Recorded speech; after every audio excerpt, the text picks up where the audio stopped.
Welcome to another episode of Go Figure. Now we're looking at some actual Resin Resident Evil figures. So unlike the Hot Toy ones, these ones are made out of resin. Most statues nowadays are made out of PVC, because PVC is a bit more durable, but these are the old-fashioned way of making statues, and these are fairly new as well. They've only been out for a little while. These are actually from Hollywood Collectibles Group, and were limited to 500 pieces each. But just like the Hot Toy ones, were also super expensive. I believe these were a couple $100 a piece as well.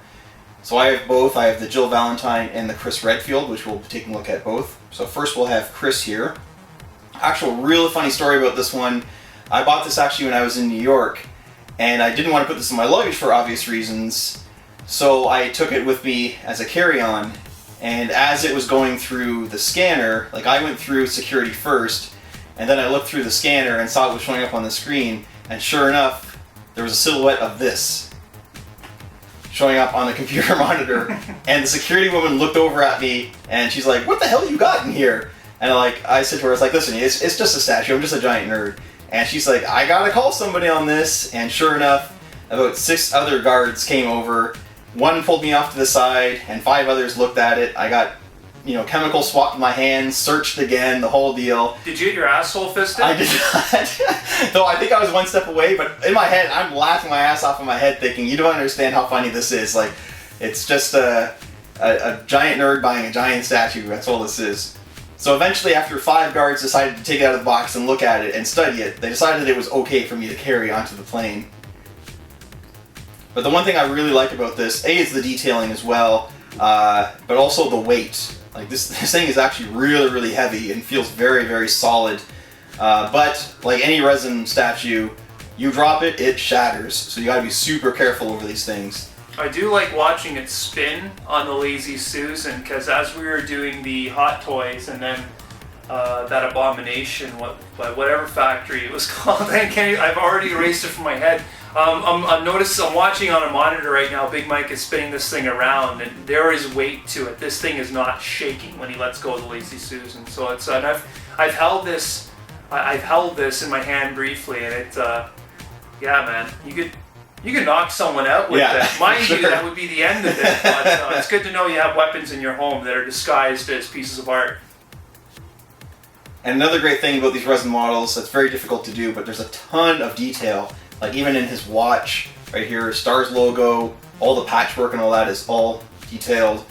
The wrinkles in the pants, everything. Is there any skin visible from where he injected the syringes, which chose the steroids to make his triceps so godly? That's the funniest thing. This is actually based off, like, this is his uniform from Resident Evil 1 when he was still part of Stars, but this is definitely his body from Resident Evil 5 and 6.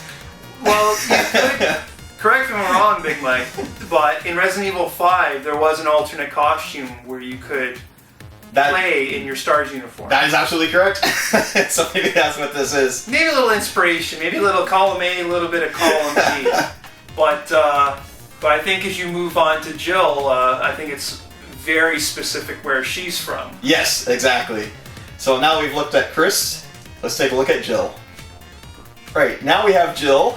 And like Terrence says, it's pretty obvious what game in the Resident Evil series this is modeled after.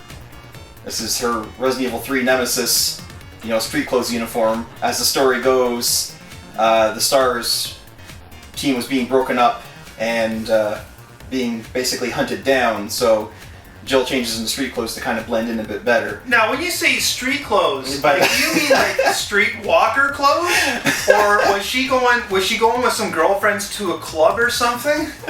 I don't mean to hate, but the thing is, guys, is going from her in part 1 where she was wearing like her more of like a military uniform yet, and then like a combat uniform, whatever, and then going to this, for me that was like the stark change. I'm like, is there gonna be a dance scene? I'm kind of like, are we going to a club? You know what? I would have loved to see that in Resident Evil 3. I would have loved if she went into, like, opened a door and then she was in a nightclub, and the nightclub was populated by zombies, just kind of like whether or not it would like manifest into like a Thriller parody, that would be completely up to Capcom. I don't even know where I was going with that. But the again, this one, like the Chris one, has a lot of weight to it. Obviously not as much because Jill is a smaller human being. But again, the details finally, very finely in there. The paint job's a little, like it's very, very difficult to do fine painting in here. So there's a tad of paint overlay, but nothing to get all concerned about. One thing I actually really like on these is the basis. You can see it in the Chris one where there's shell casings and there's actually a sewer cover with the Raccoon City logo on it. So here we have more bullet casings and actually a newspaper that's caught on the side of the curb here. Oh, that's really cool, man. I like how that mount looks like it was literally cut from the earth. Like yeah. Street and everything removed. Like yeah, that's really, really nicely done. And the one thing about the Jill character, like we saw it with the Hot Toys ones, and you'll see it in several others, like she's the one character, like, well, Chris has changed quite a bit, especially in his body type. Jill's face has actually changed considerably throughout the games as well. They seem to remodel her face through every game and make her look a bit different. So it's very difficult. Like I have another Resident Evil statue from the Anniversary series where they made Jill, like in the first Resident Evil, I believe she's supposed to be in her early 20s. They made her look like a 4-year-old woman. So, but this one at least, you know, she does very much look like she does on the cover of Resident Evil 3. On the spot, favorite Jill from the games? You know what? The GameCube remake. Yeah. Dead on. Yeah, it's the STARS uniform, but it's done differently. It looks way better. It's got the wicked strapping. And actually, in my room tour, guys, you see the artwork I had commissioned for me from Resident Evil. When I was talking to the artist, I was very specific. I said, Claire, I want her Code Veronica uniform, and Jill Valentine, I want the GameCube uniform on her as well. So yeah, so there we go. Very quickly, Mike, since a lot of people that have seen the game room tour have been asking about those great Resident Evil pieces of art, and they've been asking where they get them. So I think it's time you break the bad news to everybody. The bad news is those two lovely pieces of Resident Evil art in my room are mine and mine only. They were commissioned. I personally commissioned an artist to do them for me. And the way it worked out is that there would never be another reproduction of those pieces of art. And on top of that, tell the Chargeback Army why it can never be done again by that artist. Well, there's several reasons. She actually now owns a studio and works for Namco. She has done work for Namco in the past, and she has been art designing for a lot of different games. And when you generally commission a piece of art, it's generally accepted that you are getting the original. It's not to be used in any other thing. Like I actually had to sign a form when I first got these that not only would her agreement was she would never sell another piece or this would be only mine. I was never allowed to use that art for any type of promotion whatsoever. So I had to agree that yes, it is going into a private art gallery, which it pretty much did by going to my game room. But that's the thing, people. And I always recommend people do that. If you find, like, listen, there's plenty of nice artwork out there. And you could buy posters and whatnot, which is great, but getting a piece made specifically for you is pretty much the way to go. It costs extra money, but I think it's absolutely worth it.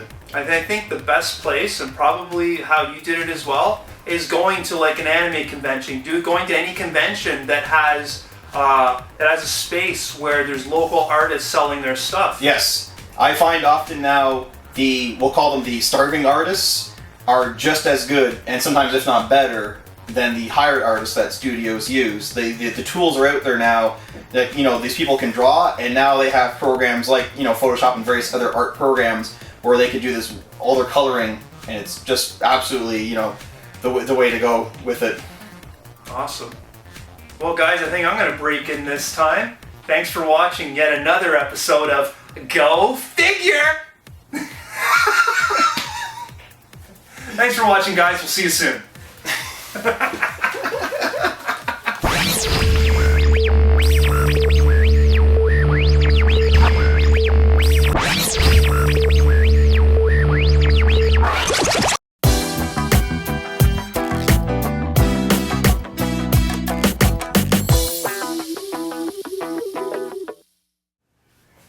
okay over there? Yeah. Okay. That's a fucking good-looking statue, man. Yeah. Yeah, I don't know why the fuck I didn't say anything in the first couple of videos. I was just in awe of your gargantuan American penis. Like, wow. My penis is so small. But Mr. Yamaguchi's penis is especially so. Yes, man. Yes, man.